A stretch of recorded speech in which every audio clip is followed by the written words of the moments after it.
jadi repot lagi gitu kan. Makanya ada saatnya nanti Mas Rizal juga ketika sudah siap semuanya pasti kita akan press.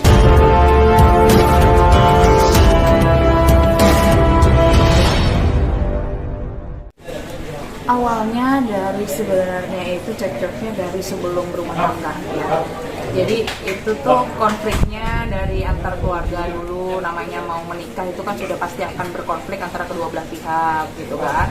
Satu, yang kedua mereka ini menikah itu kan karena awalnya itu dari ta'aruf, jadi belum ada saling mengenal antara satu dengan yang lainnya. Jadi wajar ketika mereka pada saat dari sejak awal hingga saat ini tidak ada kecocokan itu, ya sudah pasti kita bisa memaklumi itu semua. Kurang lebih seperti itu sih gitu kan. Dan Mbak Sarah ini kan dari ibu rumah tangga ya, sebelumnya kan sudah berumah tangga juga kan. Oh, berarti status dia janda. Janda, ini adalah pernikahan Mbak Sarah yang kedua. Dan Mas Rizal basicnya seorang entertain, Mbak Sarah itu ya di rumah gitu kan, ibu rumah tangga. Jadi mungkin antara dua basic yang berbeda itu akhirnya terjadi ketidaksinkronan dan akhirnya berkonflik sampai hari ini.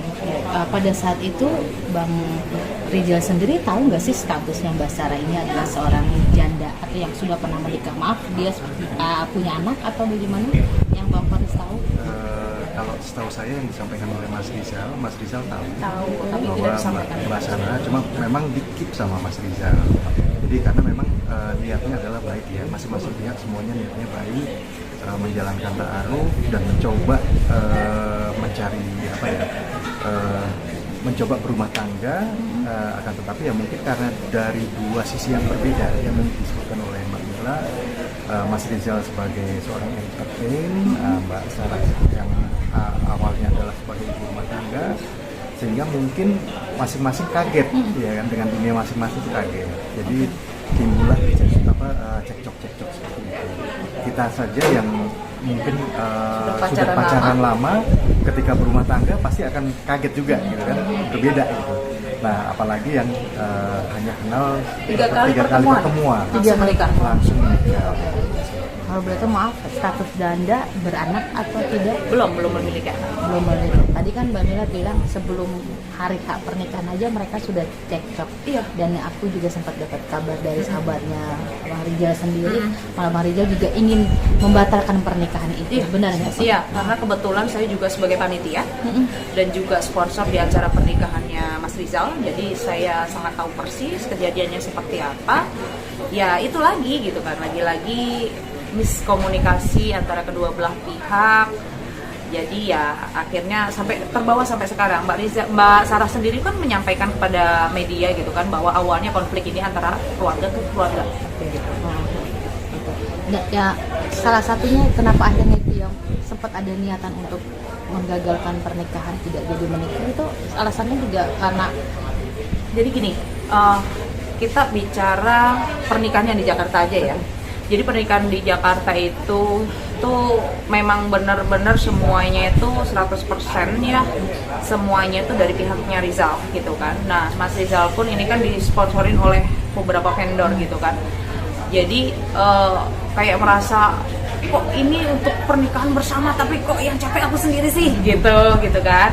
Dan termasuk saya juga sebagai panitia dan juga vendor, supporting vendor itu juga merasa ya Allah, ini pernikahan yang benar-benar luar biasa gitu kan, yang niatnya ibadah, kita support luar biasa, tapi dari pihak keluarga Mbak Sarah tuh sepertinya kurang welcome, karena pada malam pernikahan puncak pun dari keluarganya Mbak Sarah juga sempat berkonflik juga dengan ini yang di Malang. Bukan, yang karena di sini. Yang di Malang juga katanya kabarnya juga berkonflik juga. Ya, kalau yang di Malang karena saya tidak melihat langsung, artinya saya tidak bisa memberikan statement apapun itu gitu. Yang saya melihat langsung adalah ketika kejadian itu di Jakarta. Pernikahan di Jakarta itu kan sempat bersih tegang juga dengan Mbak Mona. Waktu itu Mbak Mona itu sebagai WO-nya gitu kan, sama Mas Sandy juga gitu kan. Jadi itu saya melihat sendiri gitu kan, sempat ada keributan luar biasa. Padahal pada malam itu undangannya itu luar biasa gitu kan, dihadiri oleh menteri, dihadiri oleh orang-orang hebat lah gitu kan, pejabat-pejabat gitu kan. Jadi tidak arif sepertinya jika harus ada pertikaian seperti itu di acara yang sangat luar biasa. Karakternya sendiri sebenarnya Bang Rizal sendiri tahu nggak sih karakter seorang Sarah ini sebelum akhirnya menikahi? Enggak, sama sekali nggak tahu. Nggak Berarti tahu dia karena kan kaget dan heran. sama-sama kaget. Dua-duanya sama-sama kaget. Cuman gini, Mbak Sarah ini kan pendiam ya, namanya pendiam gitu kan. Terus ternyata ya beda gitu. Ternyata yang disampaikan oleh Mas Rizal kepada kita ya ternyata beda. Bedanya Gitu. dalam Ya hanya menyampaikan beda aja. Oke, kasusnya kan sekarang sudah ada di Polda dan Mas Rizal sendiri pun sudah menggugat cerai Mbak Sarah gitu kan di Pengadilan Agama Cikarang. Ya, itu prosesnya sekarang udah sejauh mana? Ini alhamdulillah sekarang itu minggu ini tuh sudah kesimpulan, minggu depan lagi artinya sudah putusan. Putusan apa yang akhirnya Mas Rizal menggugat cerai? Apakah lagi ada Karena percakapan itu? sudah tidak cocok lagi dan beliau merasa sudah tidak bisa lagi dibenahi. Benar nggak sih 2 bulan pernikahan mereka sudah ribut dan sudah pisah rumah? Sepertinya yang tahu mereka ya, kalau untuk tepatnya itu saya nggak tahu karena saya nggak melihat gitu kan. Kalau untuk sering pisah rumah itu ya sering curhat sama saya gitu kan. Cuman ya Rizal itu karakternya gini, Mas Rizal itu ketika ribut itu nggak mau ribut yang besar terjadi. Kalau misalnya udah nggak bisa ke handle, udah dia pergi gitu kan. Itu perginya tuh pasti ke rumah saudaranya gitu, ke rumah tantenya, ke omnya gitu sih. Sudah berapa lama pisah rumah? Mungkin ini sudah terjadi sebelum gugatan dilayangkan. Tuduhan-tuduhan untuk Mas Rizal sendiri yang dilaporkan di Polda Metro Jaya sebagai kuasa hukum seperti apa ya? Seperti yang kita ketahui bersama ya Mbak, bahwa tuduhan-tuduhan yang disampaikan oleh Mbak Sarah kepada Mas Rizal itu ada dugaan KDRT, terus kemudian ada juga dugaan penyimpangan seksual. Tetapi yang disampaikan oleh Mas Rizal kepada kami sebagai tim kuasa hukum bahwa tuduhan-tuduhan itu sepenuhnya tidak benar, dan itu yang akan kami buktikan. Makanya sampai dengan saat ini kami masih mengumpulkan bukti-bukti yang akan bisa mematahkan dalil-dalil yang disampaikan oleh Mbak Sarah dan tim kuasa hukum. Berarti semua apa yang dituduhkan ke Mbak Rizal sendiri dia tidak merasa berbuat seperti itu ya? Iya, itu yang disampaikan oleh Untuk Mas tidak Rizal. menafkahinya itu gimana tuh? Kalau tidak menafkahinya sendiri yang disampaikan sama Mbak Sarah kami sebenarnya tidak tahu ya Mbak ya, tetapi berdasarkan pengakuan Mas Rizal bahwa selama pernikahan itu Mbak Sarah dia nafkahi. Bahkan Mas Rizal menyampaikan ada bukti-bukti transfer. Nah itulah yang akan kami gunakan sebagai alat bukti nanti di kepolisian nantinya. Ketika tahu akhirnya Bang Rizal dilaporkan ke Polda Metro Jaya, sikap dan komentar Bang Rizal sendiri seperti apa Bang? Sedih karena gini, niatnya baik gitu kan, di awal niatnya baik, pengen beribadah, pengen menikah gitu kan. Nantinya kan ketika seseorang sudah memutuskan untuk menikah, apalagi melalui jalur ta'aruf, itu kan suatu perjuangan yang luar biasa gitu kan. Ternyata endingnya seperti ini menyedihkan. Saya pun sebagai seorang sahabat itu sedih karena saya turut serta sejak awal mereka berkenalan sampai hari ini saya mengikuti mereka itu seperti apa prosesnya gitu kan. Yang saya sedihkan itu bukannya lagi-lagi saya nggak ikhlas gitu kan. Saya pernah sampaikan kepada Rizal bahwasanya saya sebagai sahabat, kita akan support pernikahan sedemikian rupa seperti impian kalian gitu kan. Karena pengen menikah ala-ala Timur Tengah gitu kan, kita wujudkan itu. Tapi janji ya sama kita ya, nggak boleh cerai. Kalau sampai cerai balikin duit gue. Sampai pernah saya sampaikan seperti itu ke Rizal. Cuman saya juga akhirnya sedih gitu kan, ya Allah gitu kan. Saya hampir 3 bulan loh nggak tidur untuk ngurusin acara nikahnya Rizal. Endingnya ini seperti ini, sedih saya gitu kan. Rizal pengen hidup lebih baik gitu kan. Setiap orang itu pasti punya masa lalu yang baik. Dan ketika niat baiknya ternyata endingnya seperti ini gitu kan. Ini sedih. Saya tuh harapannya gini, kalaupun memang udah nggak bisa bersatu lagi, baik-baiklah gitu kan. Ingatlah kalian itu pernah saling mencinta, pernah satu rumah, dan perjuangan seorang Rizal dan juga teman-temannya ini untuk mewujudkan mimpi kalian semua di hari pernikahan ini luar biasa. Karena ini yang berkolaborasi itu tidak hanya 1-2 orang, ratusan orang Mbak. vendornya itu ratusan orang, bayangkan itu endingnya seperti ini. Sedih banget. Sedih banget gitu. Pihak sana warawiri, Ya, wawancara dimanapun, termasuk di salah satu program TV. Berpikir nggak sih kalau dia ini ingin pansos? saya tidak bisa menuduh, dan Mbak Sarah punya hak atas itu, kuasa hukumnya pun punya hak atas itu semua. Jika ada motif-motif lain di belakang itu, ya monggo, itu haknya mereka gitu. Untuk Bang Rizal sendiri sampai saat ini, sampai detik ini tidak keluar kenapa? Ya itu tadi yang sudah saya sampaikan, bahwasannya giat beliau sangat padat. Kalau hari ini ternyata memang ya suaranya menghabis. Tadi malam pun sakit, kita tuh telepon tadi malam sampai jam 3.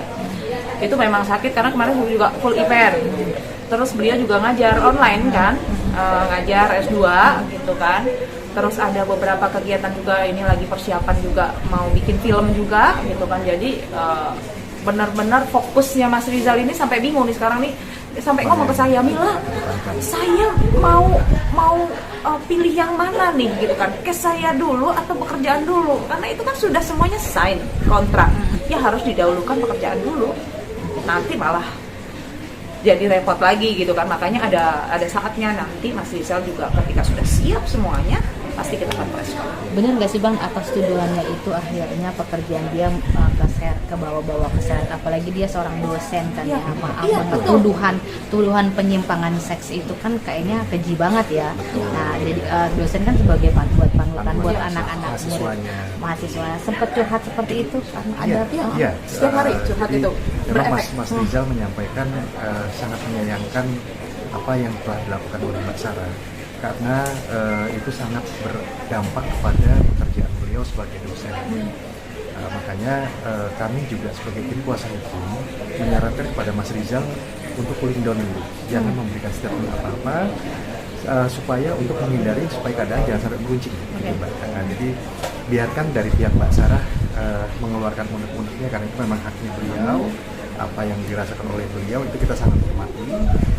Tapi dari sisi Mas Rizal sendiri, seperti yang tadi disampaikan oleh Mbak Mila, karena masih banyak kesibukan yang lainnya, sampai bingung harus mendahulukan mana yang lebih dulu, sehingga kami menyarankan sudah daripada nanti kepancing emosi, lebih baik sekarang cooling down sampai nanti pada saatnya memang harus memberikan statement, baru beliau akan memberikan statement. Adakah rencana untuk melapor balik kalau misalnya seandainya ini adalah sebuah fitnahan dan pencemaran nama baik? Pasti. Sudah ada rencana itu berarti sudah ada obrolan atau omongan antara kuasa hukum dan Bang Rizal sendiri.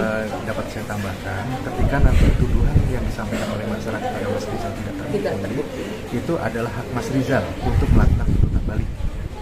Dan itu memang dilindungi oleh undang-undang.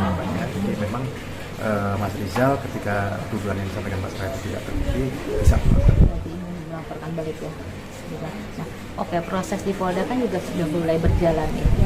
Berarti kan Mas Rizal kan hanya tinggal menunggu panggilan untuk BAP. Mas Rizal sudah siap kalau seandainya itu dipanggil nantinya? Insya Allah siap. Kami siap. Dan sebagai warga negara yang baik sudah seharusnya menghormati proses hukum. Ketika nanti akan ada panggilan dari Polda, beliau pasti akan hadir. Antara lawyer dan pihak lawyer sana sudah ada komunikasi kah? Oh, sampai saat ini belum, tapi saya sendiri sebelum saya menandatangani surat kuasa dari saudara Rizal itu saya sudah coba untuk menghubungi Sarah, karena kebetulan saya juga kenal dekat dengan Sarah gitu kan, tapi tidak direspon sama sekali. Tidak direspon. Kami sebagai tim kuasa hukum tetap mengupayakan upaya persuasif ya. Jadi di luar proses hukum kami juga akan mencoba melakukan upaya mediasi juga. Kalau dari pihak sana berkenan, insya Allah pasti akan ada solusi yang terbaik. Oke.